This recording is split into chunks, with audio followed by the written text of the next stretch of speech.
So before we start this video, the answer to the question is yes.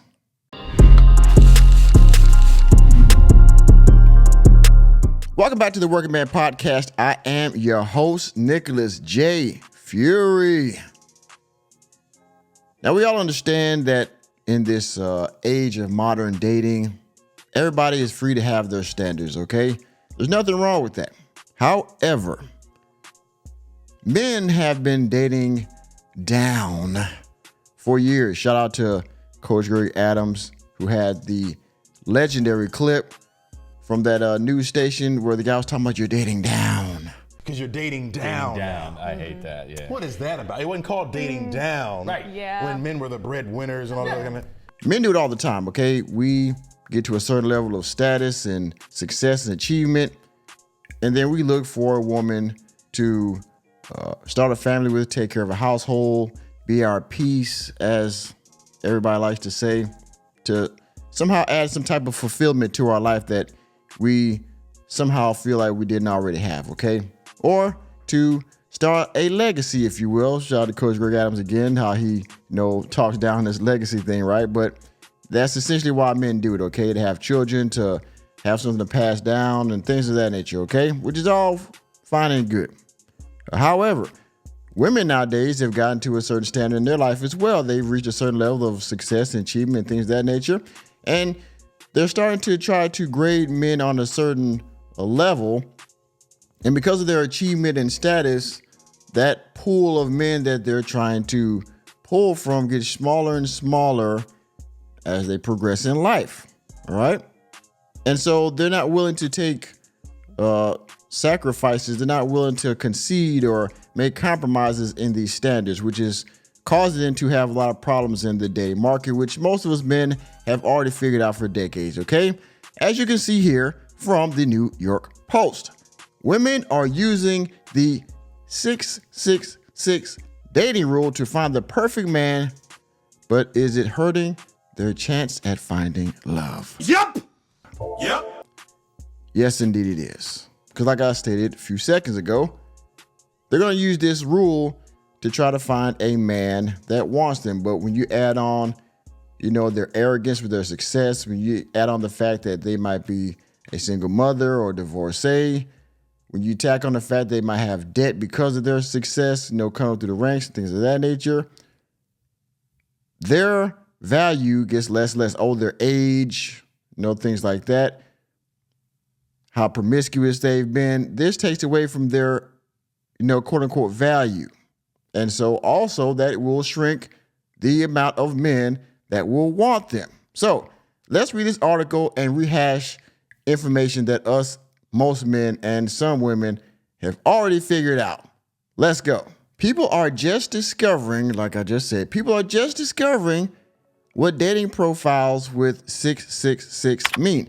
No, it's not satanic. No, it is not. But it could lead you to a devilishly eligible bachelor, which most women will not find. The 666 rule refers to men who are 6 feet tall, have six-pack abs, and make over 6 figures.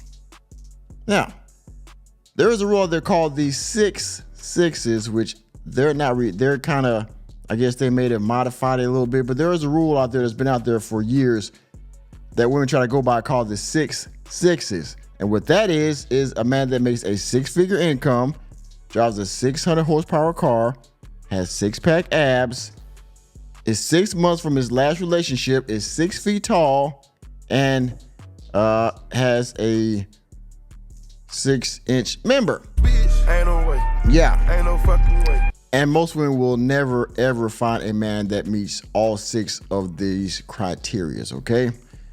Some women claim to use this rule to find men who fit the bill and help narrow down the seemingly never-ending lineup of potential matches on dating apps.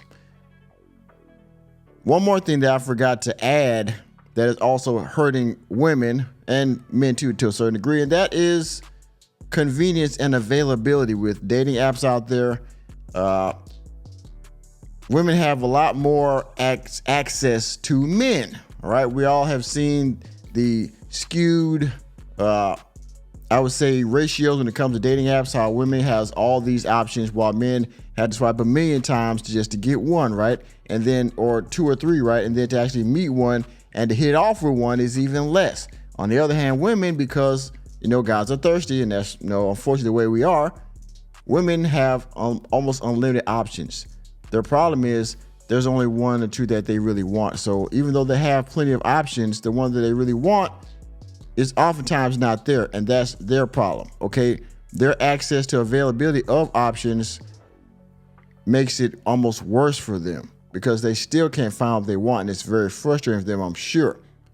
And so if they're using the 3-6s or the 6-6s, again, 6 feet tall, 6-pack abs, and over 6 figures, and possibly I would also add probably young and not old, with their attitudes, their success, their debt, possible children, all those things I just laid out. We all know what happens here with women, right? Sorry.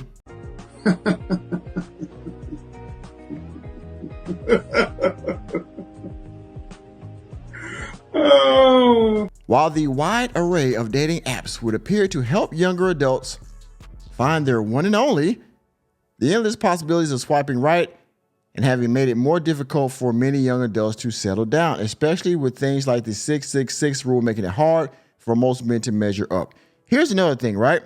Most of these women that they probably, interview for this article to get the facts of this article, most of the women that are doing this are older women, okay? Again, a lot of people say that once a woman gets over a certain age, she's actually already passed up on the guy that was probably her one, okay? So now she gets on a dating app at, in her 30s or even 40s, and she's trying to find the guy for her. And she probably already passed him up in her friend zone, or she probably says that she pump and dumped the guy, right? Left him even though he was nice and he was mature and all that, but she wasn't ready to settle down yet. She still had her career. So I could focus on my career. She still wasn't done with the streets yet. And well, now you want to find that one. You're done, getting smutted out. You're done handing your vajayjay out for, a dinner, a nice night out, for a good ride in a Porsche. You feel me? And now you want to find that guy. Unfortunately, you've already passed him. That guy's now married with 2 or 3 kids by a woman, and he might get divorced too. But he found his one for the moment, right? Unlike yourself, which is still looking and might not find one, if you know what I'm saying. In fact, a recent survey from a dating app, Flintiri, I'm not familiar with that, found out that a whopping 80% of women are open to lowering their standards in order to meet a mate. Experts do recommend daters should be more selective when deciding what apps to use and whom to choose. However, being too picky can backfire, leaving you home alone on a Friday night. And that is the problem of a lot of women. You're being too picky. And you feel like because of your success and all your accolades and what you've been through in life or whatever, you feel like you deserve this, magical guy, this fictitious guy that you only see in the land of make-believe. Unfortunately, you either passed him or you did him wrong, and you either passed him up somewhere along the line in your past, or you did him wrong somewhere in the past, or you kept him in the friend zone too long, and now he went to somebody else. So yes, you will probably be alone on Friday night. And also with this whole 666 rule, or whatever you're measuring this guy from, because again, as many of women that are in the world, that's how many versions of a real man there is. So you probably set the bar high because some, guy gave you something that you probably didn't deserve, and now you want to use that measuring stick to measure every other guy. So your standards are too high, and instead of compromising on something, which us men usually always do, because we're looking to qualify, you're looking to disqualify, right? That's what always happens. And so, yeah, being too picky can backfire, which for most women, it most oftentimes does.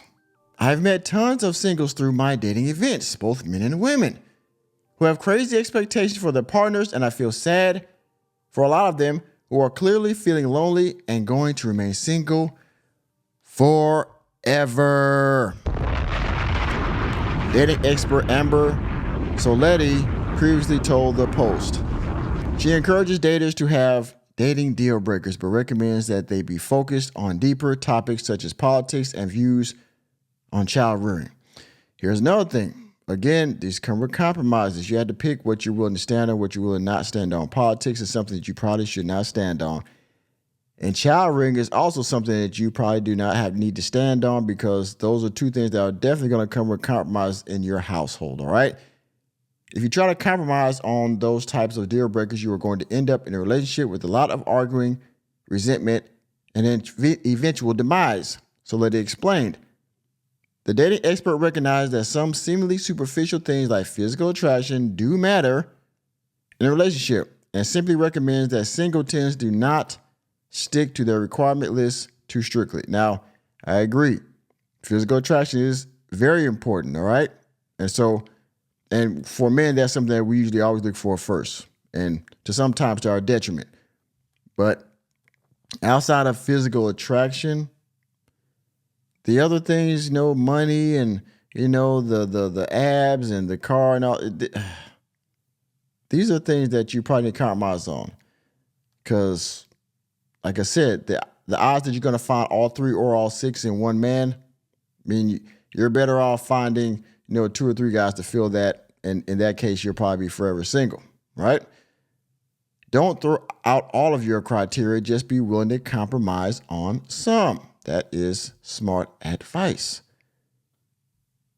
What else we got? Being a bit more open-minded will likely help single women and the vast majority of men who are invisible on dating apps, according to psychologist Orion Taraban. He claimed that women's requirements only have them considering a very small group of partners with certain qualifications. Most men don't fit the 666 rule. Well, again, that's something we already knew, that the amount of men that you're trying to pick that are, seemingly perfect are very small in relation to the amount of women that want him. Here's another thing. All you women, the 80-20 rule or the 90-10 rule, whatever you want to call it, to summarize that up, most women are looking for a very small amount of men, which leaves a lot of men single and leaves most women miserable, right? Now, that works out for us because we still get to have fun. And most of us men are cool with being single for the most part. However, women, they're going to eventually desire a partner. They're going to eventually desire some type of companionship, because that's how they're wired. Most men are wired to be alone at some point. We don't crave that as much as women do. However, some men do. But this inevitably hurts women more than it hurts men, and that is a fact. What matters is the connection you have and that you respect and trust each other. And love each other. Judith Gottsman, a matchmaker, dating coach, and author, told the Post.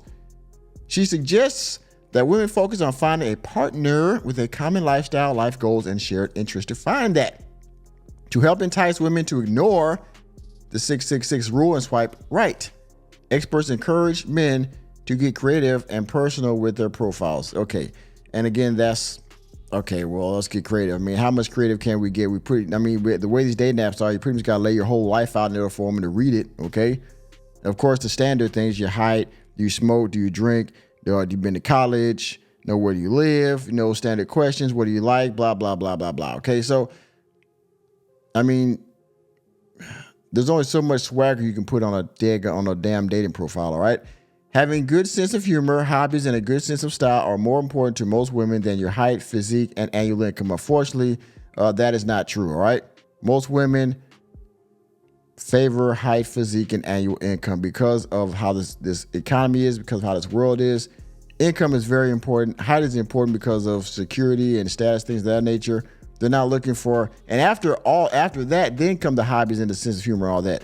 But women are just as superficial as men are. They just don't want to admit it. So y'all see what's going on here, right? The 666s, most women are going to fail at love and finding a quote unquote partner because they are highly selective, which in their defense, being selective is good.